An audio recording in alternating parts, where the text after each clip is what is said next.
Uma vez, obrigado, gente, por me dar essa oportunidade. E é isso. Qualquer dúvida, eu tô aqui. Oi, pessoal. Eu tô passando aqui pra agradecer a todo mundo que tem compartilhado a vaquinha, todo mundo que tem doado, que eu não esperava que tivesse tanta proporção assim, porque eu queria até compartilhar com vocês, porque com a ajuda de vocês a gente já conseguiu o valor suficiente para eu conseguir fazer a fotocoagulação a laser, que é o que vai ajudar a preservar e salvar a minha visão do olho direito, para que ela fique, pelo que eu entendo, né, fique mais forte, criar uma barreira de proteção, justamente para evitar que a serosa central volte pro meu olho, que tem esse perigo, mas também explicar um pouco do que é que eu tenho. Eu vi que muita gente tinha dúvidas, ficou me perguntando o que é, e eu acho que é mais que necessário que eu explique, né? Vamos lá, como é que eu começo? Basicamente, eu fui diagnosticado em 2024, março, o primeiro exame que eu tenho é de março de 2024, mas o problema surgiu ali por volta de janeiro, fevereiro de 2024. O nome do problema é toriorretinopatia serosa central, que é um descolamento da retina causado pelo acúmulo de fluidos, né, de líquidos debaixo da mácula, que é a região central ali da retina. Então ela é responsável pela minha visão central, né? Ela afeta um pouco também a periférica, mas ela principalmente afeta a visão central, né, onde eu foco. E aí, como é um líquido, só até usei a analogia de que é como se eu estivesse olhando para o fundo de uma piscina, né? Quando a gente olha para o fundo de uma piscina, a gente não vê tudo ondulado. Então, basicamente é isso. Mas ela também traz alguns outros problemas para a visão, né? Eu percebi porque, assim que ela começou, eu não conseguia olhar para nada que tivesse luz, e essa luz, ela meio que ficava marcada na frente da minha visão. Então, se eu olhasse para uma lâmpada, se eu saísse no sol, tudo ficava marcado, a luz, a luminosidade, mesmo que eu parasse de olhar, ela ficava marcada na minha visão, e demorava algum tempo para sair. E aí, como ela ficava na minha frente, eu não conseguia enxergar as coisas que estavam por trás da visão, né? Por trás da luz, no caso. Eu vou tentar deixar algumas fotos por aqui ou por aqui para vocês terem noção de como é que eu vejo. E aí também ela afeta linhas retas, por exemplo. Eu não vejo linhas retas totalmente. É uma malha de linhas retas, eu não consigo ver as linhas de forma reta. Eu vejo elas tortas ou faltando. Então tem pontos cegos na visão, então tem a linha, um nada, outra linha, um nada. Então, quando eu tô olhando para pessoas, as pessoas eu vejo elas distorcidas, como se elas tivessem deformado. Não sei se você já viu aqueles efeitos do Photoshop que mexe e entorta a cara das pessoas, assim. Mas basicamente eu vejo vocês assim, meio torto. E aí tudo bem, né? Mas o que ela mais me afeta é porque ela afeta a minha habilidade, meu trabalho, né? Em 2004 eu estava como estudante de psicologia e eu simplesmente não conseguia ler nenhum artigo, não conseguia ler nenhum texto, porque eu sentia dor de cabeça direto. Ainda sinto, se eu forçar muito a visão, eu ainda sinto dor de cabeça.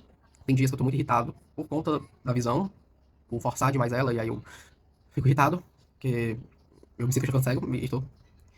Mas ler textos, né? A gente vê que ler textos de artigos são letras muito pequenas, então some muita letra. Quando eu tô lendo coisas, eu leio bem devagarzinho, porque eu não enxergo as palavras. Eu vou decifrando o que, é que elas significam. Porque eu vou utilizando a minha visão periférica para tentar entender o que está acontecendo e vou supondo o que, é que tem escrito pelo contexto. E aí foi o que aconteceu, né? Em teoria, essa doença, ela é causada por estresse, né? Ela não é muito comum na minha faixa etária, né? Quando eu comecei com 24 anos, mas ela é causada por estresse. Então, em homens muito ansiosos, ela tem mais probabilidade de ocorrer, que é o meu caso, porque o nível de estresse no corpo, da ansiedade, ele aumenta a produção de cortisol, e aí dilata, tipo, favorece dilatar os vasos do olho e, consequentemente, esse líquido se infiltrar, né? Não é uma doença que tem muito o que fazer, ela basicamente se recupera só, em torno de 3, 6 meses, mas em alguns casos, alguns sortudos, como eu, se torna crônico. E aí ficou crônico, né? Eu fui fazendo assim, um acompanhamento dela pelo exame que é a OCT nesse período, e o que eu percebi é que continuava o problema, né? O líquido continuava instalado na baixo da retina, e o descolamento permanecia. E aí o que acontece, né? Quanto mais tempo passa esse descolamento da retina, a retina ela vai deixando de ser nutrida. Então ela vai perdendo assim as suas funcionalidades, né? Que é ajudar a enxergar. E aí, só agora que eu consegui juntar dinheiro e ter dinheiro para ir no particular. Porque o que acontecia? Toda vez eu fazia encaminhamento pelo SUS, né? Amo SUS, vivo SUS, mas toda vez eu fazia encaminhamento pelo SUS e já fui para dois oftalmologistas diferentes dessa forma. E todos eles falavam: precisamos que você faça esse exame particular, porque esse exame não tem no SUS, que é o ACT. Aí eu fazia o exame. Aí precisava retornar lá, fiz o exame, retornei lá. Aí a própria oftalmologista disse: olha, esse teu problema aqui só quem resolve é um retinólogo. É um oftalmologista que se especializa em retina. Só que não temos. Se você ir de novo no posto e pedir, eles vão te mandar para um oftalmologista qualquer e tu vai ficar nesse ciclo. Então, recomendo que você vá no particular. Só que aqui em Sobral eu não conhecia até então nenhum particular, eu pedi indicações e aparentemente não tinha, só tinha Fortaleza.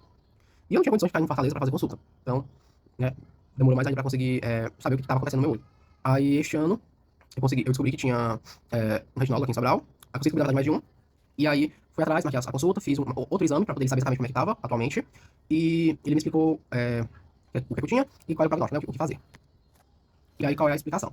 No olho direito, o líquido ele secou, depois de mais ou menos. Até ano passado eu ainda tava com ele um pouquinho.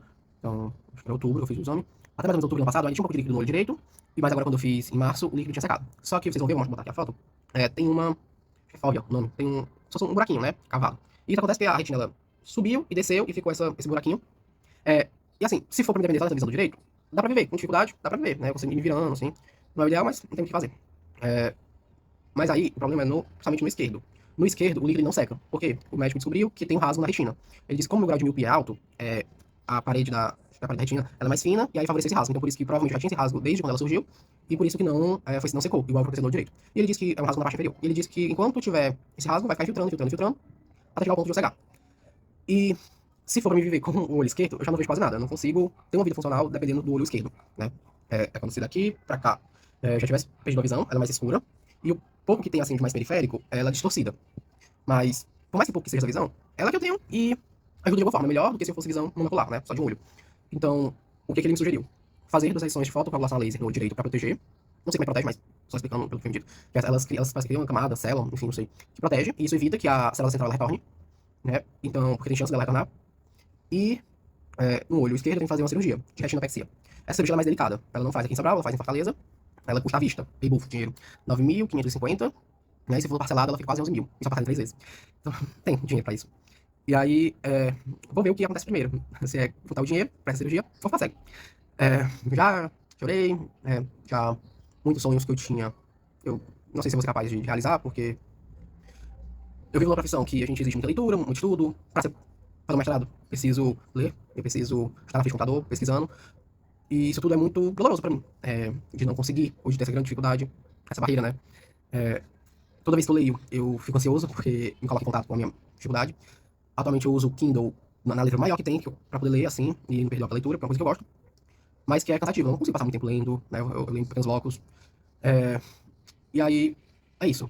Eu vivo com esse medo constante de ficar cego, ao mesmo tempo que eu tô nesse processo de aceitar que eu não vou melhorar. Porque ele explicou que como faz muito tempo que a retina tá descolada, ela tá muito tempo sem receber nutrição, né?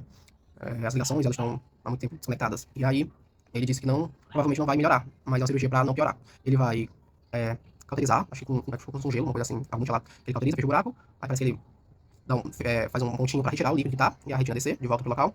Mas por fazer muito tempo, tá descolado, não significa que vai melhorar, né? Só não vai piorar, pro caso da cegueira total. E aí, também tem alguns contras, né? Assim, que ele me explicou. É uma cirurgia que eu vou ter que passar por volta de 20 dias sem fazer movimentos, né? Sem trabalhar, basicamente. E o que é complicado, porque eu só ganho o que eu atendo, o que eu trabalho, né? E eu trabalho como atendo, então imagina criança, adolescente, né? Assim, então não tem muito como ficar 20 dias sem trabalhar, porque você não trabalha no recibo. Mas é o jeito, né? Caso eu consiga o dinheiro que eu tinha, dou meu jeito pra passar esses 20 dias, mais ou menos, nesse processo de recuperação. Ele disse também que tem o perigo de vazar sangue no olho, e aí se vazar sangue eu teria que retornar pra mesa de cirurgia pra tirar esse sangue, porque senão ia ficar, né, tampando a visão, o sangue, coagulado. Eu posso ficar estrábico, né, ele disse que também poderia ficar estrábico, e com a pálpebra mais grossa. É uma cirurgia que tem, assim, seus riscos, tem seus contras, mas que ainda assim ele disse que indicava, e a melhor alternativa que eu tenho.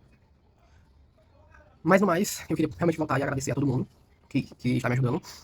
Gente que eu não imaginava, gente que eu não conheço, muitos amigos, e eu tô muito contente porque tirou um peso das minhas costas de poder compartilhar isso que eu tô vivendo.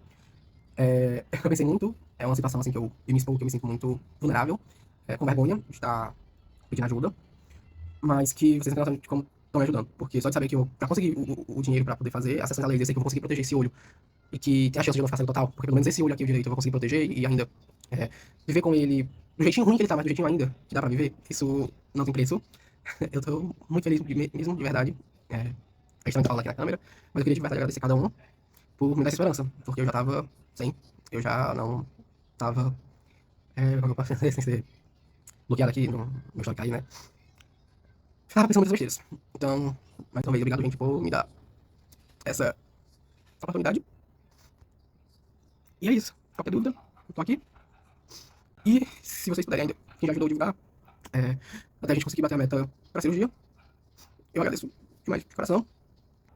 E eu vou atualizando vocês, obviamente com o dia dos outros, então eu vou atualizando vocês, vou dando as evolutivas dos procedimentos, e para que vocês fiquem cientes exatamente pra onde é que o dia tá indo, o que está sendo feito, né? Enfim, mais uma vez obrigado por me darem uma segunda chance de viver com um pouco mais de autonomia.